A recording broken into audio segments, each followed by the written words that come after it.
A few years ago, when I was still at university, I designed and made a small collection of work in honour of International Women's Day. I called it my Mimosa Collection, and I will explain why in a minute. But this collection was created for an assessment, and as soon as the assessment was over, it was abandoned so that I could carry on with the next assessment, and so on and so forth. However, there was something about this specific collection that I loved, and I had always promised myself that as soon as I'd finished my assessments, as soon as I'd finished university, that I would go back to this collection and revisit it. But unfortunately, one thing led to another, and this poor design got shelved along with the thousands of other designs that are in my sketchbooks there waiting for me to actually make them. Then the other day, on the 8th of May, International Women's Day, someone commented on the earrings I was wearing. And I was wearing these earrings that you can see me wearing today. I don't know if you can make them out, but these little earrings here. If you follow my YouTube channel, you'll probably recognize them from me wearing them in other videos. And I actually realized that these are my go-to favorite earrings that I wear whenever I want to look nice. And as this person was admiring my earrings, and I was having this little mental epiphany about the earrings as well, they asked me to explain the meaning behind them and the inspiration behind this design. And while I was telling them the story and the meaning behind these mimosa earrings, I realized and remembered why I loved this design so much in the first place. It isn't just that I like their aesthetic, which I clearly obviously do, and their composition and their floral delicacy, but I also loved the story, the symbolism and the meaning that drove me to design these earrings in the first place. And I promise I am going to tell you the meaning behind them. So this year for International Women's Day, I decided to actually fulfill the promise that I had made myself of revisiting this Mimosa collection. So here I am, wax is at the ready to recreate this mimosa design so that I can then perfect it and enhance it and actually develop this collection a bit more, creating a new and improved mimosa collection.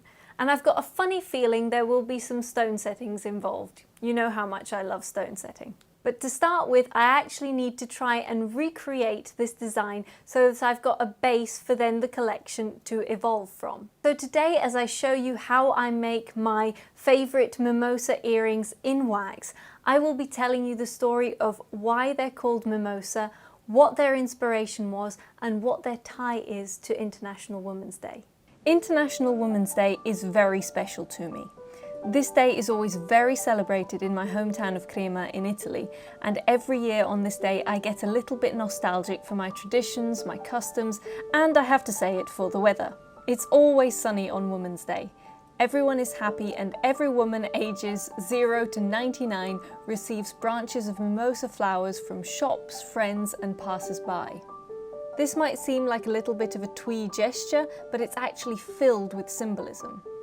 The mimosa flower was chosen as a symbol of the Italian feminist movement in 1946 and has now become synonymous with honouring women on this very special day.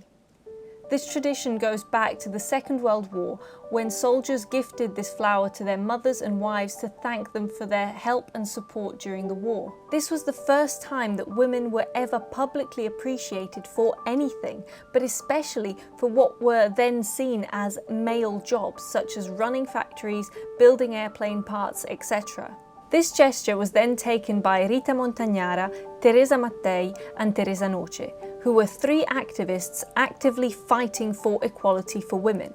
These three women introduced this symbol to the first ever celebration of International Women's Day in Italy in 1946. Since then, this flower has been synonymous with the celebration of women in Italy.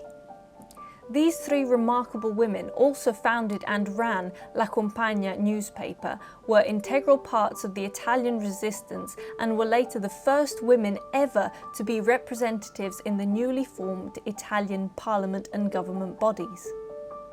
These three women chose the mimosa flower to represent them for a specific reason.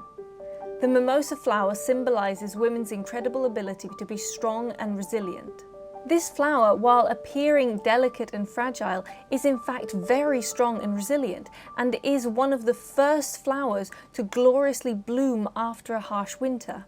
As well as being a symbol for both elegance and strength, this flower, being essentially formed of little balls of pollen, is associated with life and has therefore always been linked to women and their power to create and build. Now, this should not, however, be taken in the literal sense of procreating and giving birth, but also in the broader sense of making the world a better place by building and creating in every sense. Be it a child or a building, women are creators.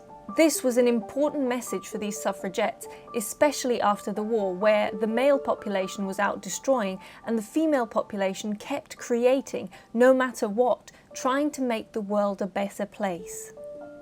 Another reason this plant was chosen is because it's a spontaneous plant.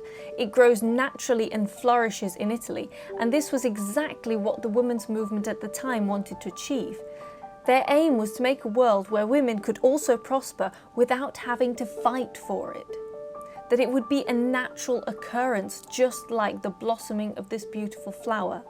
Since that time, we have obviously made great strides to realise their dreams, but we still have a long way to go before we can make their dreams a reality. For this reason, I have used the mimosa flower as a symbolic homage to these wonderful women, and I have created a delicate and organic design inspired by the shapes and textures of the mimosa flower. I also chose to individually represent these three suffragettes in my design by attributing each one a single mimosa flower, which you can see as the three domed shapes placed on the three branches, which in turn also represent the paths they set out for women in the future to follow in order to make a better, more equal world. So this is the story of the mimosa, and perhaps now you can understand why this flower and this design are and always will be very close to my heart. It's an homage to my homeland, but also an homage to me as a woman and of my beliefs. But what do you think? Now that you've heard the story and also seen the jewellery being made, would you wear or gift one of my mimosas? I hope you've enjoyed watching me work and listening to me today, and hopefully are feeling a little bit more enriched after hearing this story, or at least have a little bit more general knowledge on Italian history and traditions at any rate. I am currently working on expanding this collection and actually creating a whole new collection from this that I will be then launching on my website, hopefully by this summer. So if you want to keep up to date with my progress, then just follow me on social media at Lorna Design, and that's on Instagram and Facebook. And also check into my website at lornaromanenghi.com. And another way to stay up to date with all my progress as well is by, of course, subscribing here to my YouTube channel, and don't forget to click the notifications button, which will keep you up to date to my weekly videos. Thanks again for joining me today, and see you next week.